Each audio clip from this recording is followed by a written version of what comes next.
I remember thinking and wondering, how much do nurses get paid? Like, I'm learning all of this in nursing school, but I don't know how much I'm going to get paid. He had this Neuralink implant, so he's part of Oh, the yeah. earlier trials. I made a video talking about like Apple Vision Pro and how like I can envision a future in which nurses are using something similar to that.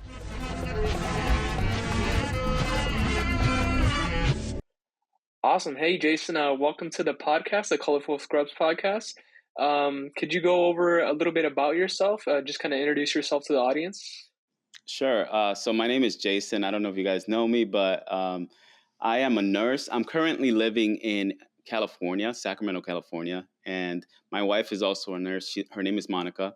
We moved out here from New York City maybe 3-4 years after we worked as nurses in New York City, and I was never really. I didn't think I was actually going to become a nurse before I became one.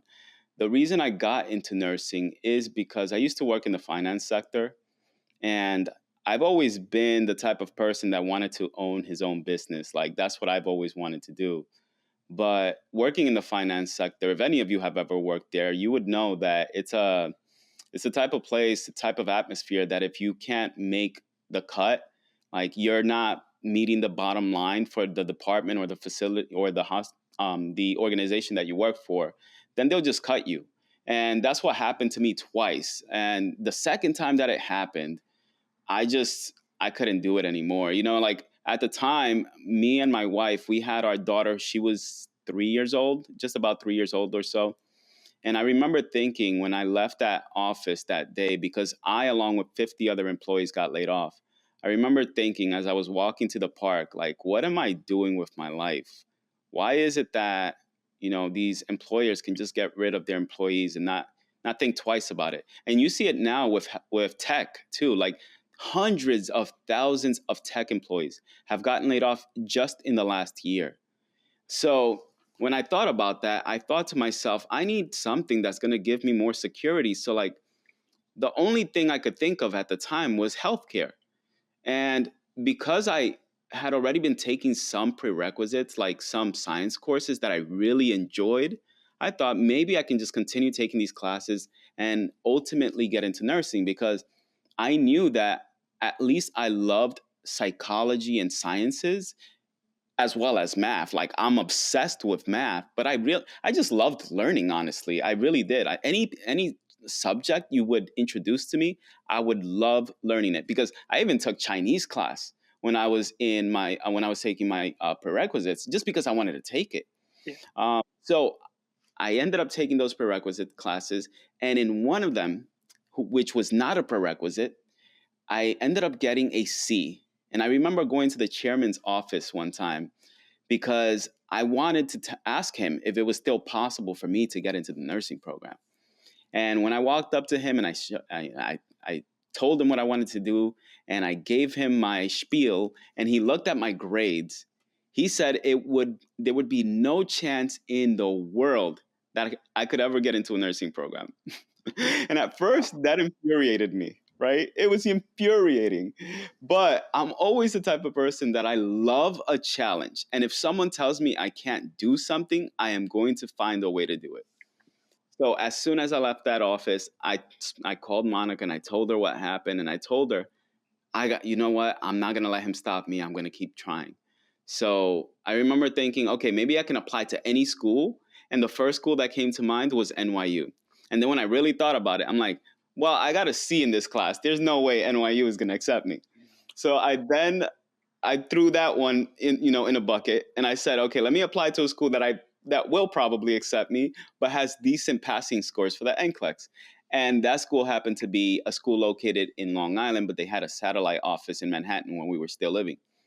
And I submitted my application, and like a few days, if not like a week or two later, they told me that I got accepted into the program. So, here I go from like this chairman of the department in the school that I was already going to, telling me that I couldn't be a nurse, to now a school telling me that I got into the nursing program. So that just goes to show, do not give up, guys. You don't give up. The most important thing I've learned is that when people tell you you can't do something, you got to keep going for it. So ultimately, I became a nurse, right? And it took me about 2 years or so. So I got my associate's degree in like liberal arts because I had taken so many classes because I just love learning. And then I transitioned to the nursing program, got my BSN.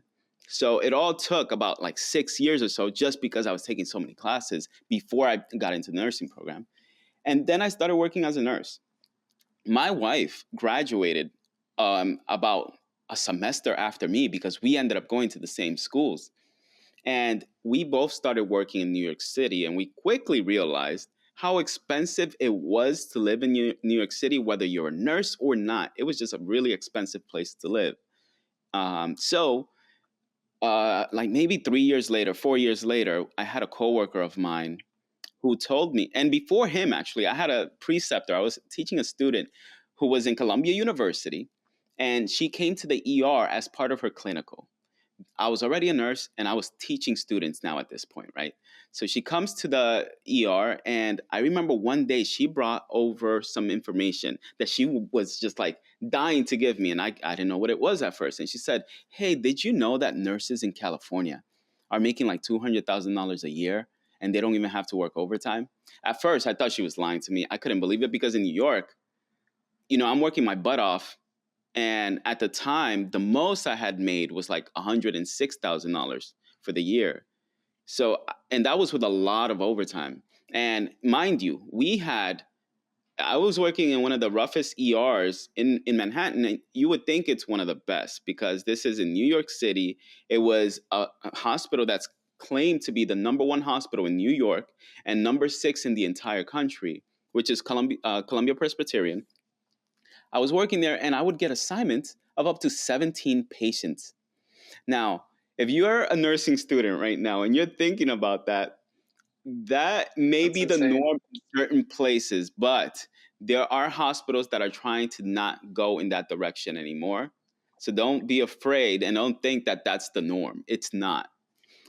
So because of that, I just wanted a way out. It was too much for me. So this nursing student comes to me and she tells me this, and I asked her if she could show me some sort of proof because she said that her parents were working for a hospital system out here in California that paid them that well.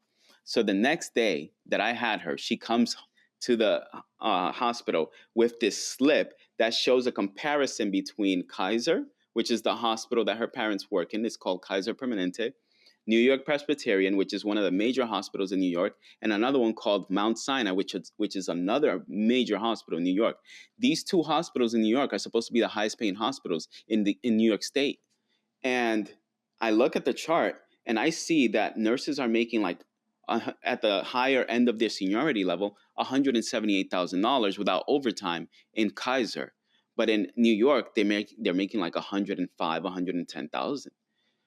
And that was enough for me. I didn't even have to hear about the ratio laws. I didn't have to hear any of that. That was enough for me and my wife to say, we're going to pack our things and move.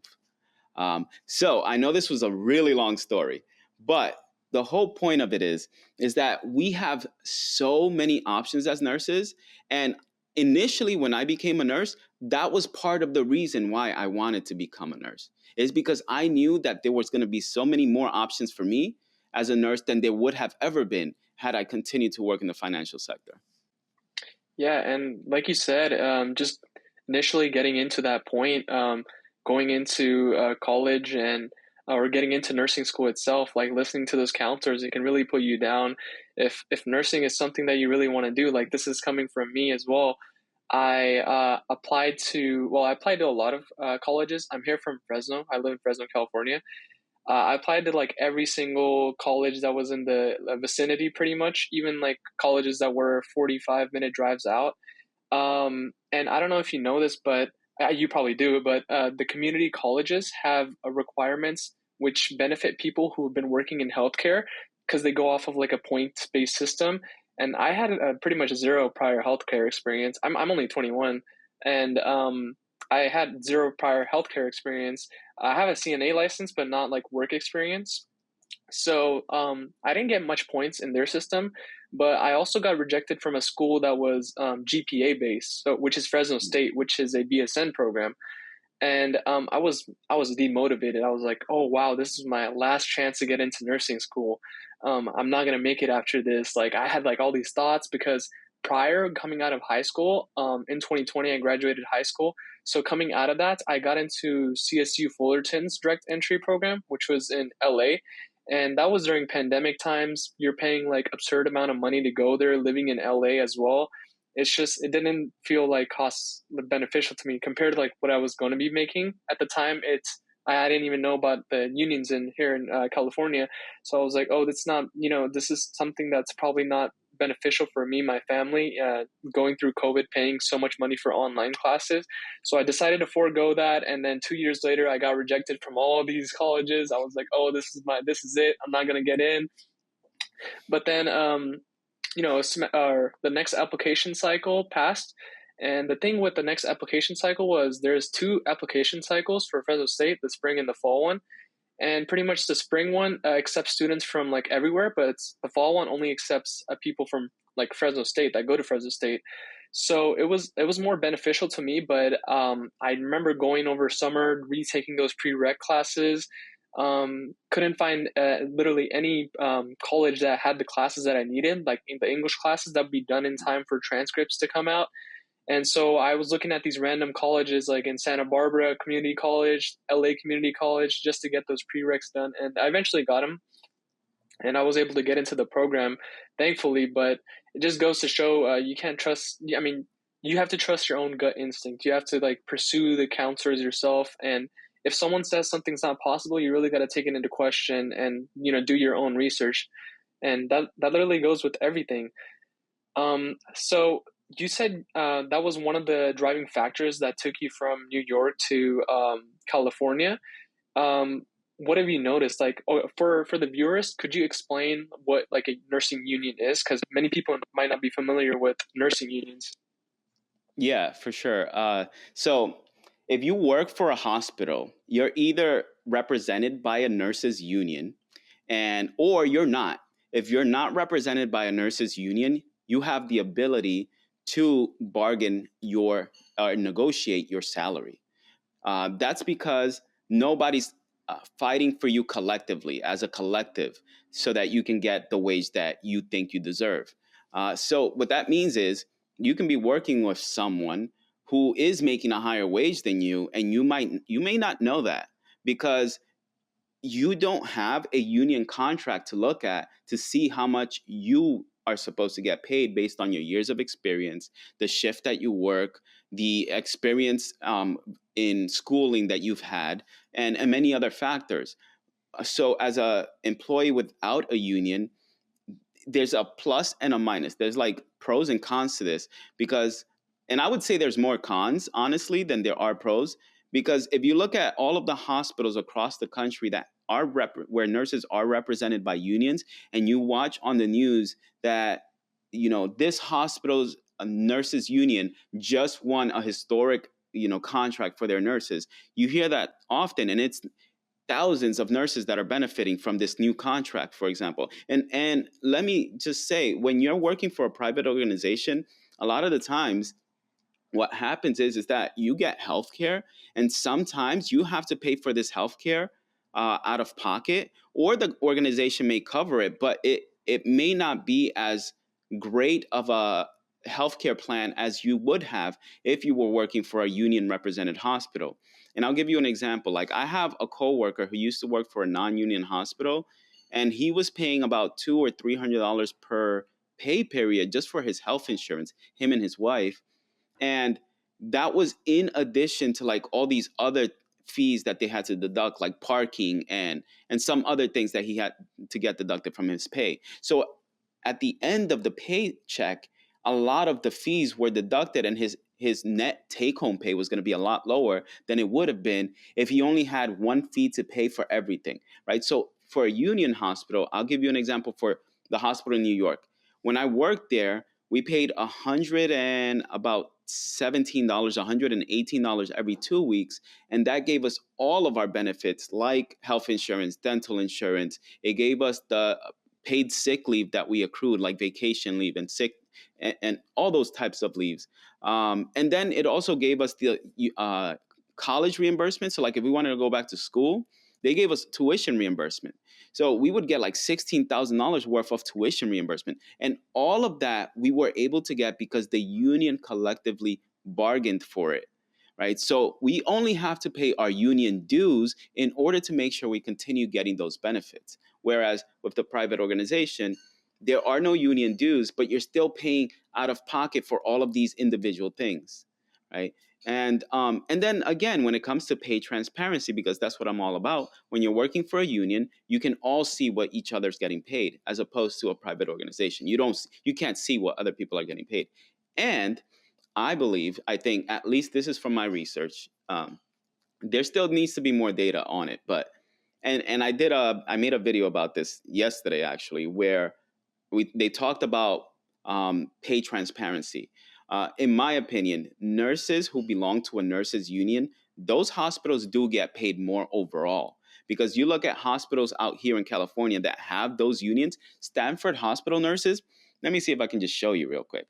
I don't know if you can see this. Can you see that? Oh, I can see that. Yeah. Okay. So Stanford Hospital, for example, if you are a new grad, because we're talking to new grads, right? Mm-hmm. So like if you have, let's say 0 years of experience and you're coming in as a new grad and you're working at Stanford Hospital, look how high they pay at Stanford Hospital. That is $94.35, right? That's a union hospital. Mm-hmm. All of these hospitals here are union represented hospitals. You got the hospital system that I work in, $86. And this is for an evening shift employee. Like, let's say you want to work night shift and you want to make extra money, $101 at Stanford. This is not the case if you're working for a private hospital, and also you're not going to be able to see what they get paid too. That's another thing. You got to look on Glassdoor. You have to look on Indeed, on PayScale, like all these websites to try to figure out how much these nurses get paid. And I just don't like the private healthcare system either. I just don't like it. The union contracts, they have everything nice and laid out on the spreadsheets. And then we have your spreadsheets as well. I'm part of your Discord. So like I've been going through, when it first started, you had like all the spreadsheets. So I went through that. Really helpful, by the way.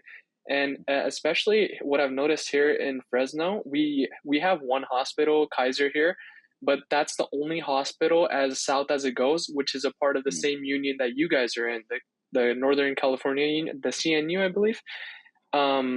But yeah, so that's the only hospital, and pretty much what that hospital does is it keeps their employees happy, and more people want to work there. The retention rate is really good, and not many people are leaving their jobs, so there's less jobs available there as a nurse, because that's how good of a organization that is.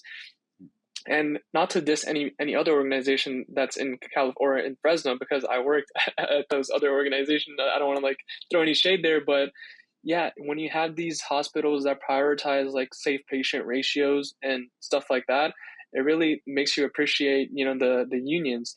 And my mom, she works at a hospital which is not unionized. And I'm not gonna like list them off here, but because she still works there. But they had this system where they were handling teams. So like California has mandated ratios, like in medical surgical units, etc. But pretty much what they were doing is they were having LVN and RN teams. So they were managing more patients that way, and getting like pretty much sidelining the whole ratio rule. And it's actually pretty unsafe, because you're responsible for those LVNs that are working under you as well. And I was just like, wow, I can't believe this is happening in California. So we really need more awareness out there of like what's out there, what resources there are. And do you have any like yeah, go ahead. I was just going to speak to that, because I remember when I was in New York, like I said, I didn't have any ratios, right? Mm-hmm. I could get like 17 patients. And when I was planning to move here, I remember my coworker telling me, they talk about these ratio laws in California, but it's not true. You're going to get more than, 5, 6, 7 patients. They lie to you. Mm-hmm. And I kind of believed them. I was scared, but the thing is, I remember when I first came here and I took report on like my first assignment when I was on orientation, and I only got report on 3 patients, and I was just blown away. I was expecting more. I was like, what is going on? This is like a dystopian location. I don't know. It shocked me. But then I realized is that like I said, when a hospital has a union, a very strong union, they will adhere to those ratios very strictly, and they won't try to like, sway their way around it. So with Kaiser, this is, I mean, I'm always talking about Kaiser because honestly, I think for a nurse, if you're a nurse, it's one of the best hospital systems to work in simply because of all of the benefits they offer. In addition to, like, if you're a nurse and you need those strict ratios, they will follow them. So I'll give you an example. I work in the ER, and when I used to work in New York, I could get one ICU critical patient and still have like 16 other patients I had to take care of. Here, if I have a critical ICU patient that just came in, is a patient that maybe is having a heart attack or a stroke, that is a one-to-one, no question about it. Like, they will not give you an additional patient. Even in the ICU, like, they may give you two patients. No, not in our ER. If you have a sick patient that just came in, they will keep you at one-to-one and they won't give you any other patients. Also, if a patient has to be placed on restraints, and let's say you have four patients, because that's our max in the ER, you get four patients, and then one of them becomes irate and is maybe going through like a psychotic breakdown, and they need to be restrained because they're not responding to any other type of treatment, that patient then also becomes a one-to-one, and they will ask you to give your other patients to another nurse or split them amongst the different nurses. So you will be just responsible for now this one patient that's restrained, right? So that is unheard of in New York. I would have never been able to do that over there. Yeah. So Like you're talking about like the 5150 patients, like the ones yeah. with the sitters. Yeah. And yeah, that's one thing about the ERs here, man. It's amazing, and just like atmosphere working here. Um, so like we talked about like some of the financial reasons, some of the union reasons to move here.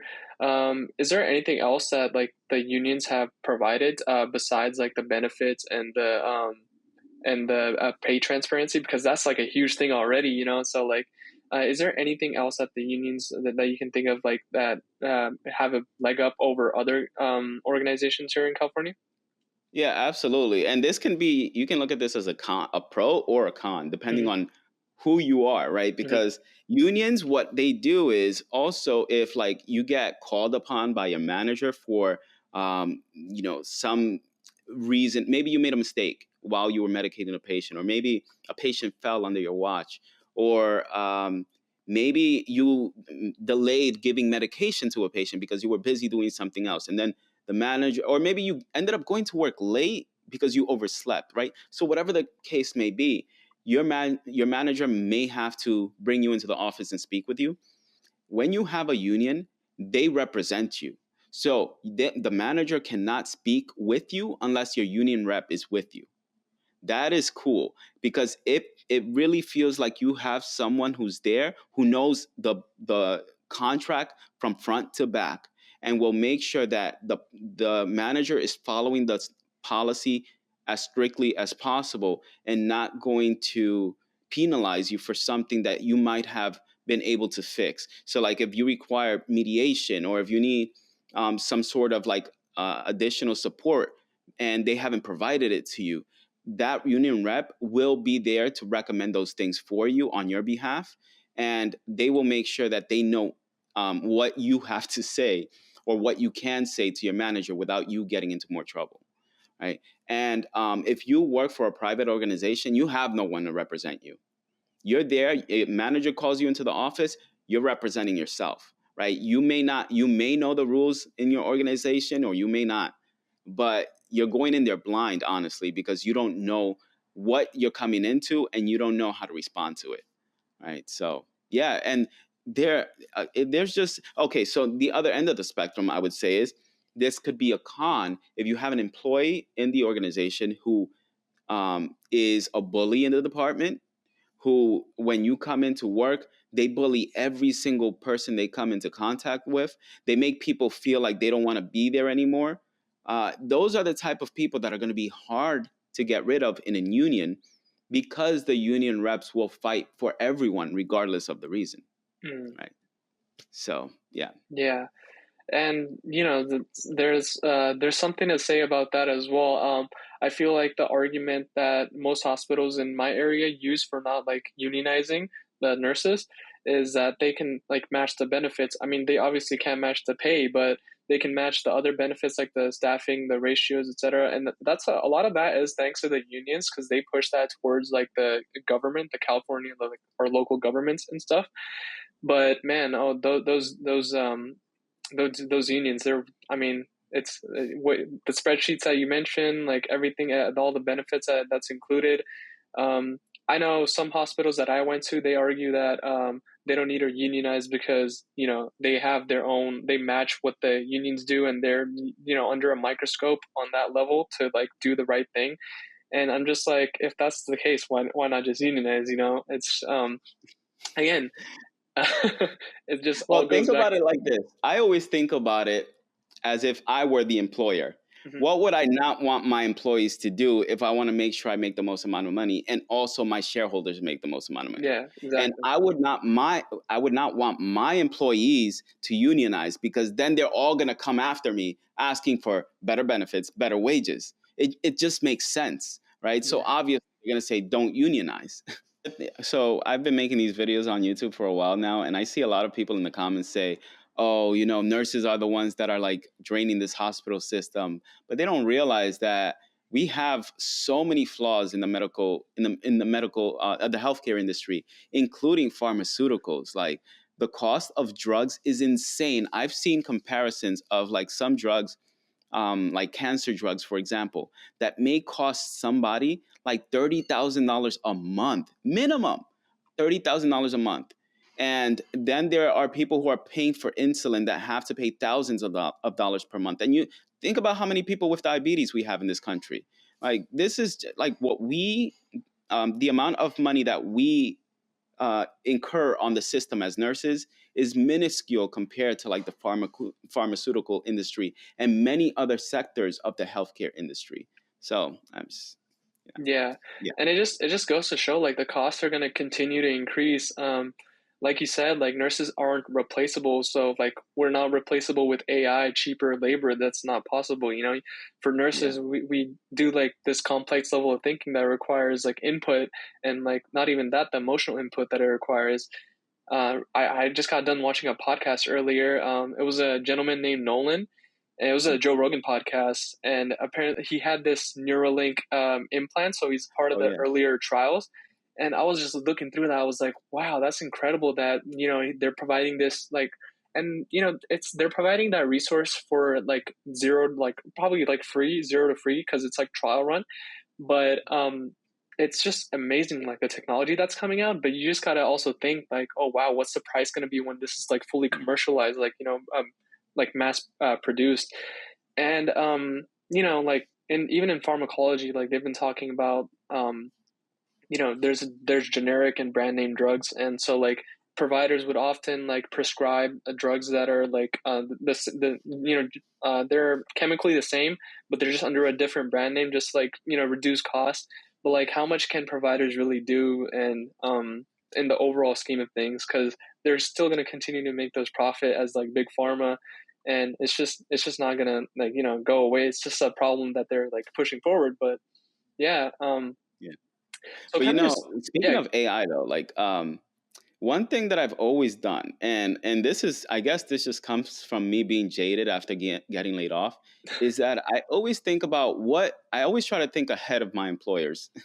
Because if you think about it, what is the one thing they would love to cut costs on? And obviously, it's going to be nursing, right? If they could reduce the cost of what it the amount of money they spend on the nursing profession and hiring nurses, that is the first thing they're going to work towards reducing the costs on. And if AI is an option for them to do that, they are going to go full blast on trying to figure out how to use AI to reduce the cost of nursing services. And I think we need to be very careful to say that we are not replaceable because they will find a way.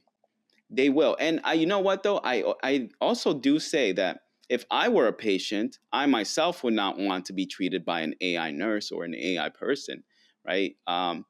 But who's to say what technology is going to look like even 10, 15, 20 years from now? Because we didn't know we'd have chat GPT right Yeah, now, right? The things you can do with chat GPT, I mean, like, I've literally I use chat GPT nowadays for almost everything because it's helped me immensely. And it's gotten so much better because you can have a conversation with it now. So if you're a nursing student and you're trying to study for nursing class, you can actually put chat GPT on your, like, just download the app. If you pay for it, you have access to I like pay chat for it. GPT 4. Okay, so you have access to chat GPT 4.0, I believe it's called, or something like that. Yeah, And what you, yeah, 4.0, and you could literally just turn on the microphone, start speaking to it, like put it on your table, and as you're making studying for your med surg exam or pharmacology, you, if you're stuck and you don't know the answer to something, you just ask ChatGPT to tell you or rephrase or summarize what that means. And if you, even the summary doesn't make sense to you, you can say, okay, can you elaborate? Because I don't understand. And then you can tell it, can you put it in layman's terms for me? Those kinds of things I never thought would have been possible. If I had this in nursing school, I would have passed with flying colors. oh yeah, definitely. Trust me, that's a resource that I use. Like, people don't understand. They always associate it with this stigma of like plagiarism. No, if you're using it honestly, and you're like, you're using it to help you out, to help you in your Yes. study, it can be a really beneficial resource.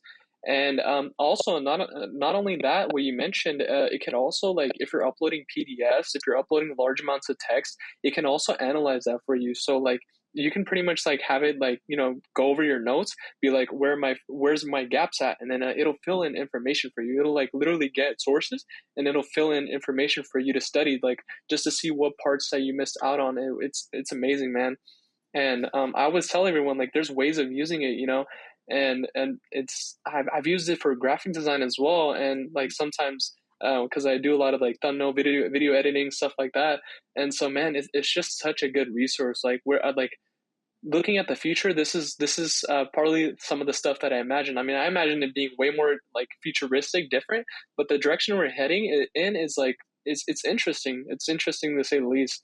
But also imagine the nursing eras. Like, you hear about Redonda Vaught, or I don't know if that's her name. I'm probably butchering Yes. it, but yeah.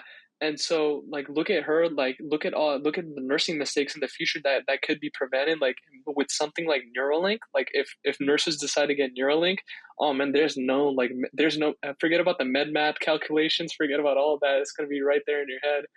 You know, Um, I made a video about that, but I ended up taking it down because, like, I'm a super analytical person, and when I'm mhm, doing like these math equations, I mhm, sometimes get like one number wrong, and it just screws up the entire thing. So I made a video talking about like Apple Vision Pro mhm, and how, like, I can envision a future in which nurses are using something similar to that. mhm. Maybe not these bulky things, but like something similar to that, where you can walk into a patient's chart and you're wearing like either contacts or Yeah, glasses, and when, as you're talking to the patient, there could be like an overhead display that shows you the patient's history. It shows them it shows you the chief complaint, what medications they're on, and then it shows you what medications are due, and then it tells you if there's any interactions with the medications before you administer them. So like, I'm like thinking way ahead. There's yeah, so many ways we can use technology for the improvement of the nursing profession, and but I fear that hospital systems and administrators and shareholders are going to want to do away with nurses, because anytime you require a body, it's going to cost more than using technology to perform the same task, right? Because look at, like, I'm being I can't say that nurses are comparable to someone who works at McDonald's, but look at places like McDonald's, look at places like Walmart, where now they're being replaced by these kiosks that people place their orders on. And there are hospitals, even actually like Amazon, for example. There's like these Amazon stores. You walk in, you don't even have to speak to anybody. You walk in, you get what you have to get, you come back out. It scans like a chip in your card or something like that. And you don't even, there's no presence of a person in there anymore. So I think, and this is my belief, that administrators will eventually go in that direction with nursing. So I don't Yeah. know. That's what I believe. And it's not even that nursing, like bedside nursing, I feel like that's something that's super advanced. Like you'd probably have to go like way many years in the future in order Yeah. for that to like even visualize itself. But who knows? Like technology is advancing at such a rapid pace. I mean, you look at the fields that you're like visualizing that might be like, up next in the line. And recently I was reading like an article on radiologists. Apparently like this AI was able to like diagnose x-rays and diagnose a different like medical conditions way faster than the radiologist was able to. It's just Mm. crazy. It's like, You oh know, man. you're right. Go And ahead. speaking about that, I can actually see, and I know they may, if let's say there's doctors watching this, I'm sorry to say this, I may be offending some of you, but I can see doctors being replaced before nurses because the nurses are the ones that are providing the bedside care.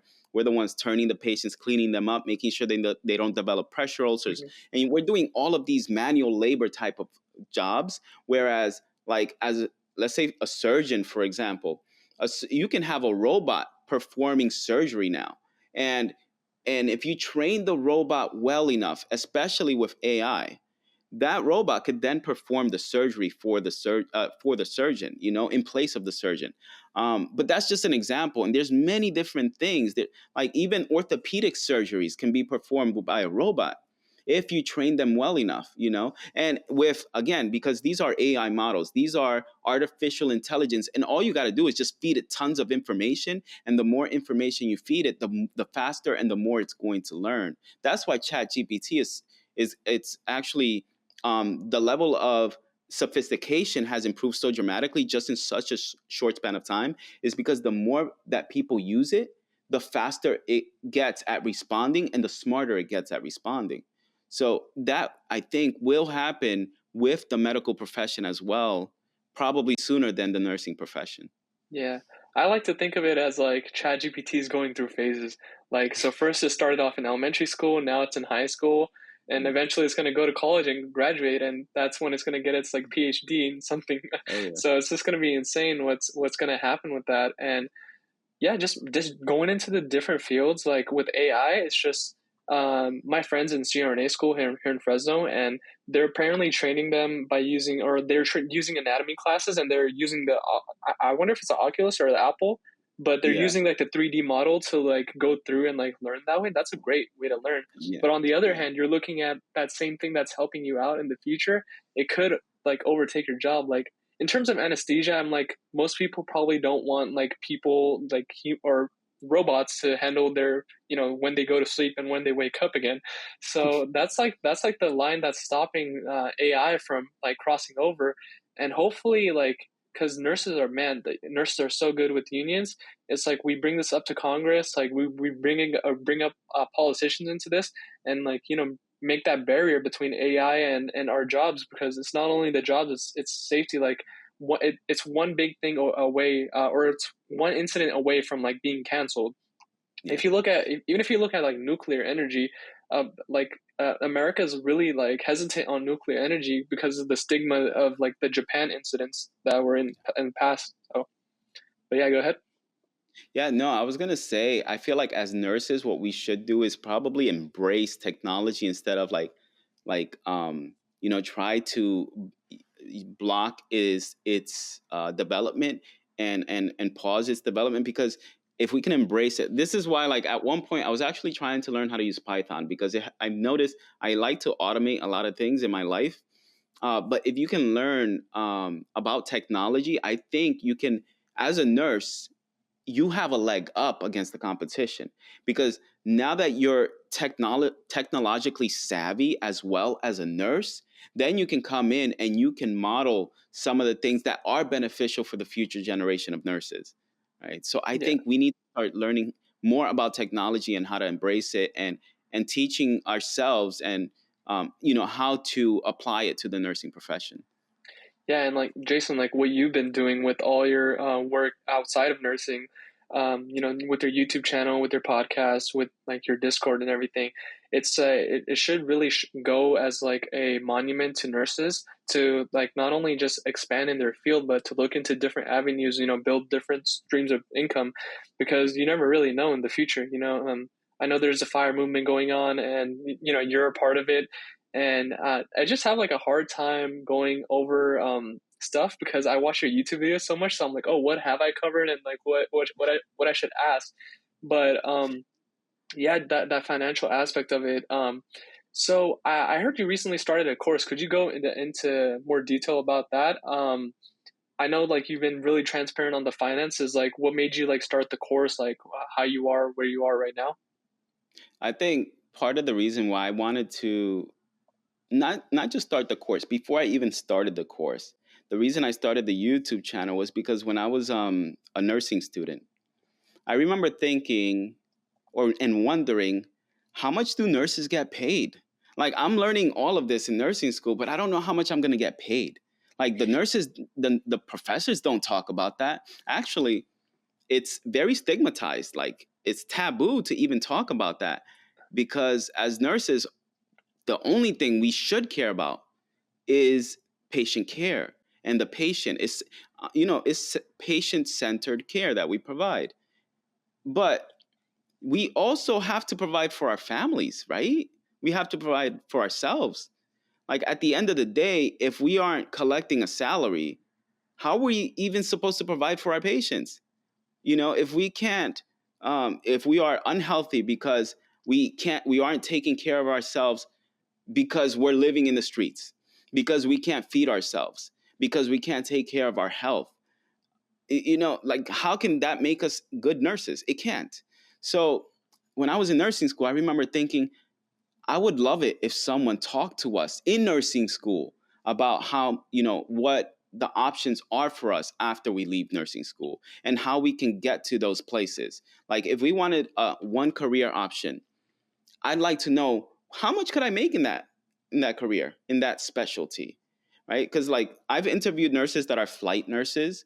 I've interviewed NICU nurses, PICU nurses. Like, and NICU is neonatal ICU, PICU is pediatric ICU, ICU nurses, ER nurses. I've interviewed a nurse that works for Tesla. I've interviewed nurses all over the place.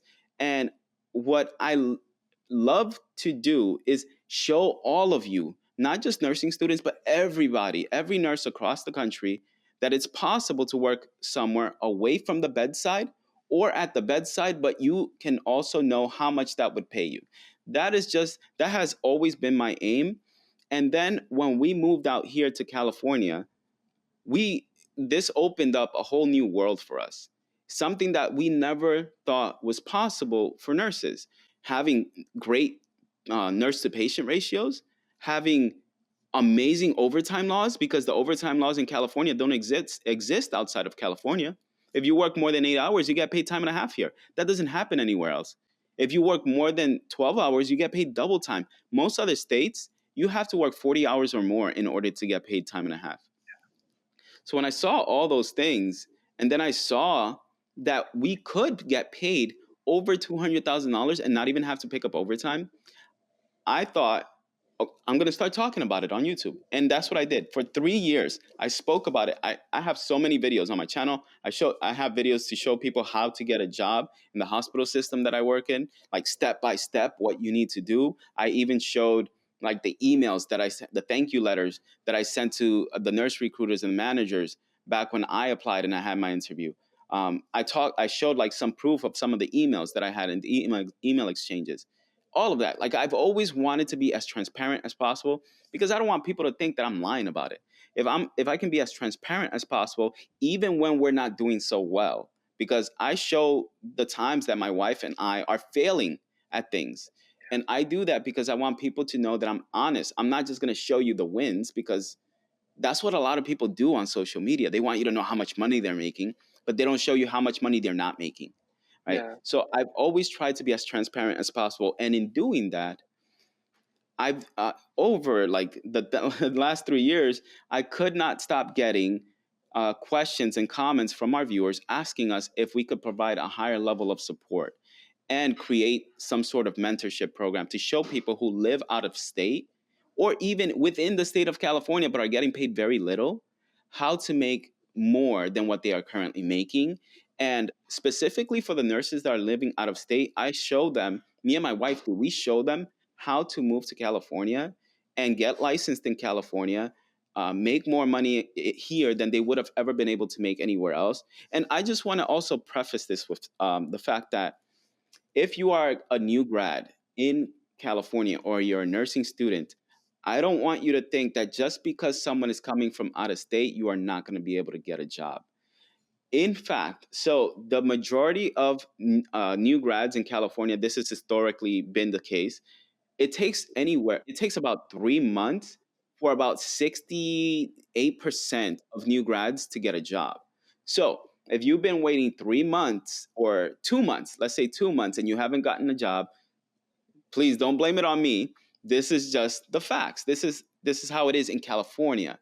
It may take up to 6 months, in fact, because about 80% of the students who graduate in California take 6 months to find a job, right? So 60% between 0 and 3 months, and then the rest, the majority of them, between 3 and 6 months, right?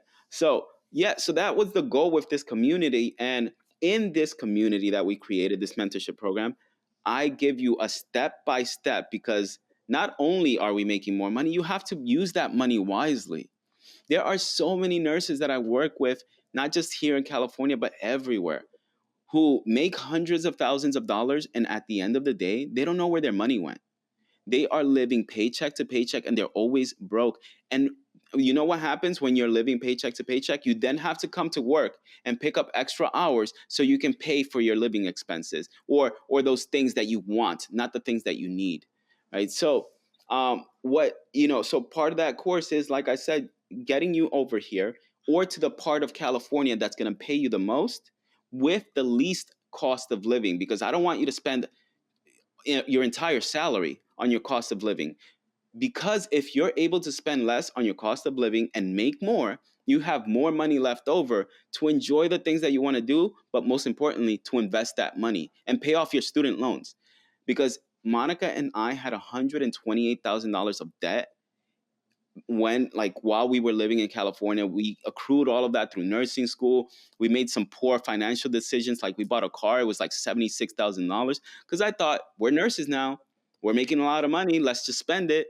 And we did just that. We even took a $70,000 loan so we can use for a down payment on our house. We made so many mistakes, and I don't want nurses to make these financial mistakes. So we paid off that debt in 1 year. 128,000, which is the equivalent of somebody, let's say, paying 100, I mean, like 60, I don't know, $9,000, $70,000 in 1 year as an individual, right? So I want to be able to show people how to do all these things and then also invest their money wisely. So Yeah. that's what the community is for. Yeah. And like it's so amazing that you come from a financial background because you're able to really use your knowledge to not only like be financially well. You're able to be a nurse that is able to take care of themselves before they take care of their patients. I've heard this phrase over and over. You got to take care of yourself before you can take care of anyone else. Well, if that was really true, nurses really needed to take care of themselves in terms of financial aspects, looking over your paycheck, saving up, doing nursing because you love it and not because you have to. That's a really big one. I'm really into finances. I'm into the stock market. Back when GameStop was trending, etc. I was reading up on it. I was doing the market analysis. I love doing stuff like this, like statistical stuff. I like making spreadsheets as well, and that's where I really differentiated you from other people because I've followed you before all the courses, before Discord on YouTube, and so I look at all these Instagram influencers, renting out houses, making videos. Oh, buy my course, buy my course. But no, I know your stuff is authentic because I've gone through your Discord and I've downloaded the spreadsheets. I've looked at them. I've looked at the union contracts as well. These are actual contracts that you're able to get, and like the amount of effort you put into making those spreadsheets is insane. Like I know you visited the different unions and compiled them together. Which, guys, if you were able to buy a course, man, I would definitely buy this course. I know I am. But yeah, it's just going into that. So you talked a little bit about finances. What is your favorite guide? Or what I hear most people say, oh, I'm just gonna invest it into the SPY or the S&P. Like, what is your favorite mode of investment? Or like, I know you're supposed to diversify, but like to you, what is your favorite mode of investing? You know, you're probably not going to like this because it really is the S&P 500 and the total stock market index fund. And the reason for that is because I find it to be the most consistent Hmm. and the least amount of work. So for somebody who's afraid of investing, if you can just at the very least just put your money in an S&P 500 index fund or a total stock market index fund, they're pretty similar. Your money will average a return of maybe 10 to 12%. It's actually grown. It used to be 10% and it's gotten even higher because the stock market has been doing so well over the last couple of years. I mean, we had a hiccup in like 2022 to 2023. Yeah. But it's this year alone, we've had like so many all-time record highs and it continues to go up. But I have friends who do option trading, and some of them have been seeing a lot of success with option trading. However, for me, because I have so much going on, right? Like I have the YouTube channel, I have the not only that, I have to manage employees now, right? So like I have a video editor, I have a thumbnail editor, I have like a computer programmer that I work with every now and then to help me tweak some things with the spreadsheets.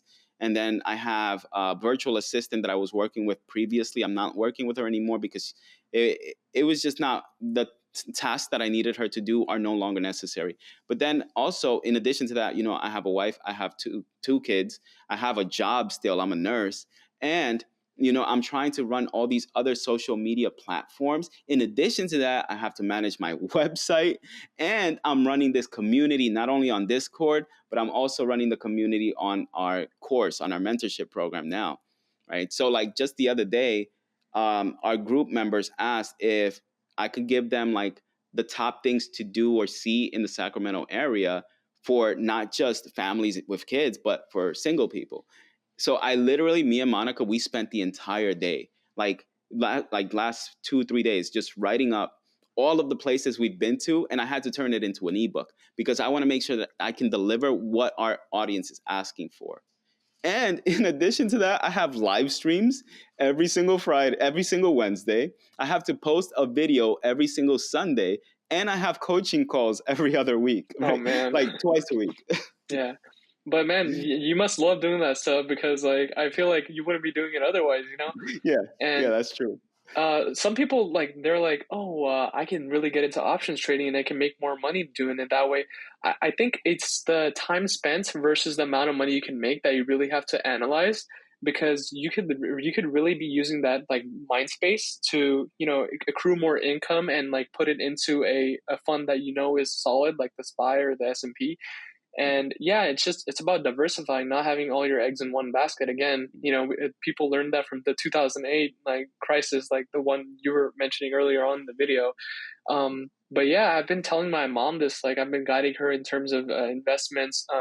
She's not really into investing, so she always asked me for advice, and she's been seeing growth in the S&P, and she's like, oh, what if it crashes one day? I'm like, explaining cost averaging stuff like that. But yeah, recently we got into real estate as well. We picked up a rental here, and the housing prices in California are insane. So like doing that at an early age is like really good. I'll And tell you two books that your audience should read, I think, that will help them if they have no idea what the stock market is or how to invest at all. Two Mhm. books that really helped me were one, this one will teach you how to like think about your finances the right way, is I Will Teach You to Be Rich. That was one of my favorite books, and it's by Ramit Sethi. And Mhm. the other one is The Simple Path to Wealth. So those books, The Simple Path to Wealth, and let me see if I can show you. Okay, The Simple Path to Wealth, this one right here, Mhm. will actually show you and talk to you about the different types of index funds, whether it's like real estate index funds or total stock market index funds or technology type of index funds. They will explain to you what an index fund is. This is actually one of the most popular books about that. So I would recommend these two books right here, and you can't go wrong with either one of the Mhm. two. And you really have to be careful with the index fund and like really research that as well. Yeah, Because exactly. prior, I'm just going to use the example of ARC. ARC is Oh, a ETF that was very aggressive growth, and people were like, "Oh, what makes this better than Warren Buffett stocks or like S&P?" But it was just something that was using momentum of the COVID, and you really have to have conviction when you're investing because you really have to believe in something and go through that research, go through like if you're investing in individual companies as like a small percentage of your portfolio or something, you really have to go into like, oh, do I believe in this company? What are the financials looking like? You have to really analyze that if you really want to like take that risk. But other than that, what you said is like solid advice. Yeah, go ahead. no, for sure, because what you are just saying. So I tried to dabble in like single stocks. When you buy Hmm. a single stock, you are buying a share of a company, like let's say, for example, Coca-Cola Hmm. or Pepsi or Apple. You just want to buy a share of the company. I did that with I remember, what was it, AMC, right? Hmm. When there was a lot of hype around Yeah. AMC, and I bought it for like $8. I bought like 100, 200 of them, and I sold them. I remember when I sold them, I sold them a little bit later than I should have, because the peak for them, I think, was like $68 or something like that. I sold them when they were like $40, so I did make a profit when I sold them. However, I invested in Figs when Figs first announced that it was going public, and at the time, I think they were worth $30 per share. So Hmm. every share of the company that you wanted, you had to pay $30 for it. I bought like 50 shares of them. So $1,500 is what I paid for them, right? I held on to them thinking they can't go any lower than this. They just went public. There's no way. And lo and behold, 6 months, 8 months, 9 months later, I ended up selling it for like $6. More than that, like 2 years later, I ended up selling them for $6 a share when I bought them for $30 a share. Right. So I lost basically $24 per share, right, of the 50 shares that I purchased. So that's why I don't trust myself enough to predict how well a stock is going to perform. There's a lot of people Exactly. that invested in Nvidia and they're doing great, Hmm. but Nvidia is like a unicorn. Not all of them are Yeah. like that. There's like for every one unicorn, there's 100 of them that are losing up people money. Yeah. And I always tell people like if you're hearing about it from a friend or if you're hearing about it online, it's already too late. you Exactly. know. Oh man, So. speaking of which, let me just tell you a quick story. I work with a lot of nurses who, especially now, love to invest their money. They're working just so they can invest it, but they take very uncalculated risks when they Mm, invest. So many of them during the hype, crypto, I've been in the crypto space for about 5, 6, maybe 7 years now. And mm, I know there are waves. Whenever it's at the top, it will tank to the bottom eventually. And it does that. And when everybody's talking about it, that's usually when it's at the top. So you don't want to invest when everybody's talking about something. You want to invest when no one's talking about it, yeah. right? So I have at least 6 coworkers. One of them lost like $30,000. He ended up getting scam.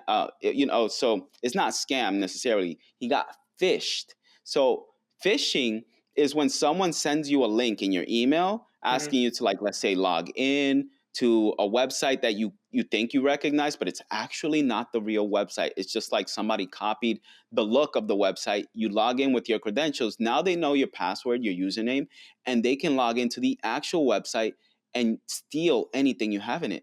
Yeah. 6 of my coworkers, they got fished into logging into a fake Coinbase account, and all of their coins, all of their cryptocurrencies Wow. were wiped out.